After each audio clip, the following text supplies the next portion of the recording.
Everyone, welcome to today's video. Today's video is going to be about how to fix Outlook cannot connect to server. For that, the first thing that you can try and do is switch between your Wi-Fi and mobile data, and also toggle airplane mode on your device and toggle it back off, which resets your network.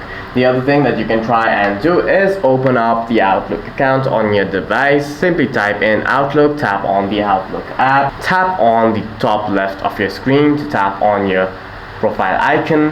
Here you can tap on settings and then scroll down and then reset your account from here by tapping on accounts.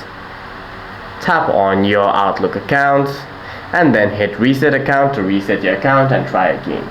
The other thing that you can try and do is delete and re-add the account. You can also head over to the settings on your device, tap on apps, tap on Outlook, tap on storage and cache, and then clear the cache of Outlook. Restart the Outlook app along with all the other apps and try it. If the problem still persists, simply head over to your app drawer, long press on the Outlook app, uninstall it and reinstall it from the Play Store. For any further questions, please feel free to leave a comment down below.